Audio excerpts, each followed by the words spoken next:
मार्गदर्शन के अनुसार कैरियर मेला 2025 कैरियर गाइडेंस और प्रदर्शनी का आज राजकीय उच्च माध्यमिक विद्यालय सिलोर में कैरियर मेले के रूप में आयोजन किया जा रहा है, जिसमें कक्षा 9 से लेकर 12 तक के विद्यार्थियों, छात्रों और छात्राओं दोनों ने मिलकर अलग अलग तरह के स्टॉल्स लगाई है, जिसमें पहले कुछ रोजगार से संबंधित स्टॉल जैसे चाय की थड़ी, भेलपुरी आदि की। इसके बाद में आगे आपको कैरियर के बारे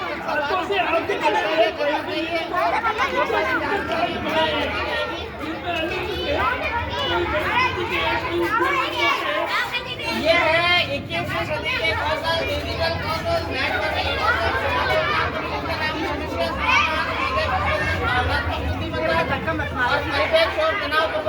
मालिकों ने बहुत ही मेहनत से चार्ट बनाया है और इसमें अपन अपना कैरियर बना सकते हैं आगे कक्षा पास करने के बाद आराम से। इसी तरह से ये है जैसे अगर आप 12वीं के बाद में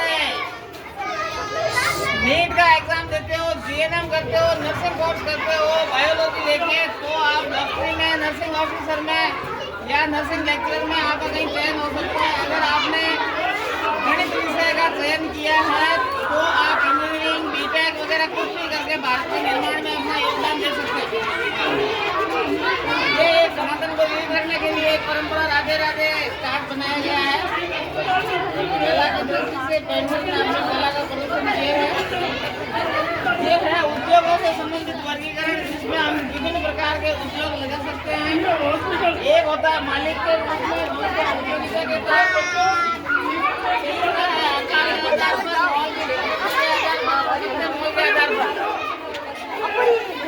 ये चार्ट हमारे स्कूल की शिक्षिका L2 मधु परियार ने बनाया है बालिकाओं के सहयोग में। और इसमें आपको ये जानकारी होनी चाहिए कि इससे जिला उद्योग केंद्र द्वारा 20 लाख तक का सब्सिडी का लोन मिलता है, जिससे हम हमारा अपना कोई भी छोटा या बड़ा लघु उद्योग स्थापित कर सकते हैं।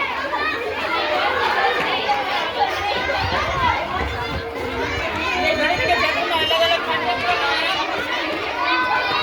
बीटेक है, एमएससी है, डिप्लोमा है, बीएससी है, बैचलर ऑफ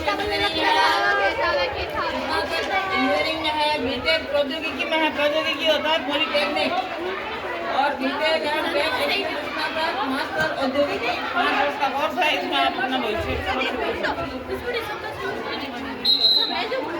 आपदाओं में भी अवसर की तलाश करनी चाहिए। जैसा प्रधानमंत्री नरेंद्र मोदी की मुख्य सोच और मुख्य नारा उनका है कि आपदा में आपको रोजगार की या अवसर की खोज करनी चाहिए। विभिन्न आपदाओं में भी आप अपना कैरियर बना सकते हैं। ये स्टार्ट में भलीभांति दर्शाया गया। ये एक चार्ट एक बालिका ने बनाया है, सेजल नाम लिखा हुआ है नीचे, और बहुत ही अच्छा है। इसमें आप शुरू में प्राथमिक शिक्षा, विद्यालय शिक्षा, 10वीं और 12वीं यहाँ तक हम स्कूली शिक्षा अर्जित करते हैं। इसके बाद में ये जो शाखाएं पनप रही है, जैसे मेटावर्कोलॉजी है, मैकेनिकल है, कंप्यूटर है, इलेक्ट्रिकल इंजीनियरिंग है, सिविल है, डीसीए है, बीकॉम है, बीए है, डीएड है, बीएड है, बीएससी है, एमएससी है, डीएलएड, नर्सिंग, बीएएमएस, एमबीबीएस, कुछ भी आप किसी भी क्षेत्र में जाके ये पूरा लेके अपना कैरियर बना सकते हैं। क्योंकि कैरियर निर्धारण के लिए कक्षा 12 एक सबसे ही महत्वपूर्ण सीढ़ी है आपकी, जहां से आप आगे अपने भविष्य की ओर बढ़ते हैं। ये एक कैफे बनाया गया है और ये एक मिष्ठान भंडार है। इसमें भी ये जैसा कि भारत सरकार कहती है, मोदी जी कहते हैं कि एजुकेशन के साथ साथ स्किल होना जरूरी है। स्किल डेवलपमेंट जब बच्चे में होगा तो वो विभिन्न प्रकार के अपने कार्य स्थापित कर सकता है। जैसे सरकार आजकल हर क्षेत्र में, जैसे कोई दर्जी है, लोहार है, सुनार है, सुतार है, उसको ट्रेनिंग देती है और उसके बाद में उसको औजार मुहैया करवा के उसको धंधा शुरू करने का प्रशिक्षण देती है। तो इसको कहते हैं स्किल डेवलपमेंट। ये एक विद्यालय बनाया गया है जहाँ बच्चे के भविष्य का निर्माण होता है। यहीं आकर हमारे को कैरियर की जरूरत पड़ती है, और विद्यालय अगर नहीं होते तो कैरियर मिलने की आवश्यकता ही नहीं होती। क्योंकि विद्यालय 12वीं कक्षा तक है, इसलिए 12वीं कक्षा के बाद में आपके कदम किस ओर बढ़ेंगे उसको उस मदद करने के लिए कैरियर मेलों का आयोजन हर विद्यालय में किया जाता है। ये ग्रहों के चित्र बनाए गए हैं। ये मौलिक अधिकार हैं अपन अपने सामाजिक न्याय एवं अधिकारिता विभाग के अंतर्गत आते हैं। ये किताबों के महत्व के बारे में लिखा गया है। पुस्तकें बालक का भविष्य निर्माण करती है। पुस्तकों से सब कुछ है। कहते हैं कि एक पुस्तक अगर 10 दोस्तों के बराबर है तो एक सच्चा दोस्त जो है एक पूरी लाइब्रेरी के बराबर होता है। आपको इस समय सच्चा मित्र और सच्चा मार्गदर्शन अगर मिलता है तो आप अपने भविष्य का निर्माण बहुत ही अच्छी तरीके से कर पाएंगे। ये है मेडिकल सेवाएं।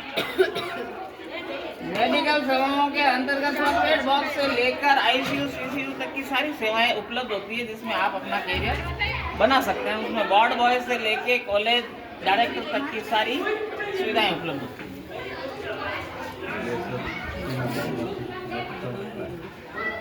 ये चारों शिक्षिकाएं हमारी जितनी भी है, सुहा मैडम है, विमलेश मैडम है, मधु मैडम है, इन्होंने बहुत ही मेहनत करके ये बनाया है। दिन रात कैसे होते हैं, उजाला अंधेरा क्या होता है, आदान प्रदान क्या होता है, जीवन मरण है, आज और कल है, और कोमल और कठोर है।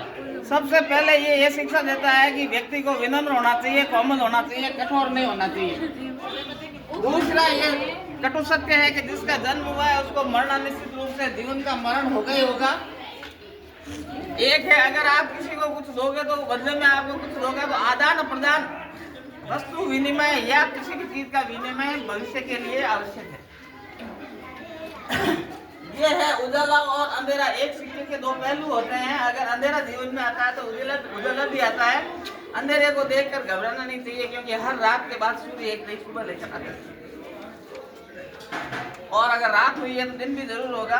किसी भी समस्या को देख के घबराओ मत। कोई भी काम या कोई भी प्रकार की पढ़ाई या कोई भी कोर्स कठिन नहीं होते। भविष्य में आपके लिए सारे ही सुगम है। आप पूरा प्रयास करें और अपने भविष्य को बनाने की बात करें। अंत में मैं आपको इतना ही कहूँगा कि कथानक व्याकरण समझे तो सुरभित छंद हो जाए। मेरे इस देश में फिर से सुखद मकरंद हो जाए। मेरे दाता मेरे मौला हम सब मांगते तुझसे कि युवा पीढ़ी सब कर फिर विवेकानंद हो जाए।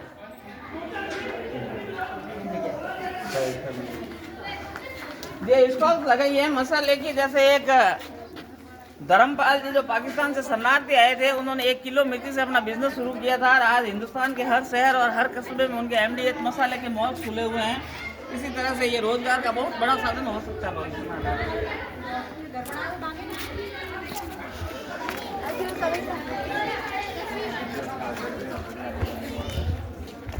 ये जो टेक्नोलॉजी बताई जा रही है, ये है कि जापान और चीन में 10 साल का बच्चा होते ही घर पे छोटे छोटे मोबाइल ठीक करना, घड़ियां का निर्माण करना, घड़ियां ठीक करना, छोटी मशीनरी जो है उनको ठीक करने का स्किल डेवलपमेंट जो बच्चे में पैदा होता है, तो वो जाके अपने भविष्य के प्रति कोई भी रोजगार चुन सकता है।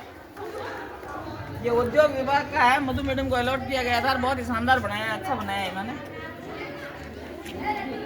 ये एक अस्पताल है। ये क्या है?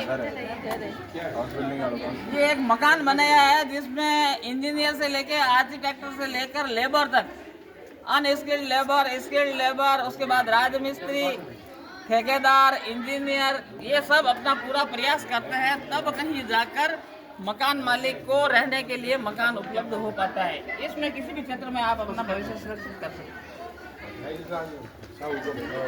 और यह है सरकारी अस्पताल। सरकारी अस्पताल में आप विभिन्न प्रकार की सेवाओं का उपयोग ले सकते हैं। अड़ोस में पड़ोस में कहीं भी हो। सरकारी अस्पताल होने का मतलब केवल मेडिकल से संबंधित ही नहीं है। अगर सरकारी अस्पताल है तो उसके बाहर दवाइयों की दुकान चलती है, फ्रूट्स के ठेले चलते हैं, चाय पानी की दुकानें चलती है, नाश्ते की होटलें चलती है, खाने की होटलें चलती है। इस प्रकार से हम पूरा रोजगार चारों तरफ उसके बिखरा हुआ पड़ा है। कहीं से भी आपको रोजगार चुनना। ये पुस्तकों की है। जैसे स्टेशनरी में अपन छोटी सी पेंसिल से लेकर बड़ी बड़ी पुस्तकों तक के विक्रेता बनकर भारत के हर विद्यार्थी को या हर व्यक्ति को पुस्तक से जोड़ सकते हैं। और जो व्यक्ति पुस्तक से जुड़ जाता है तो रोजगार में उसके कहीं भी दिक्कत नहीं आती। पुस्तकों से जुड़ा हुआ व्यक्ति कभी भी लाचार नहीं होता, वो हमेशा सफल ही होता है। धन्यवाद। बढ़िया जोरदार।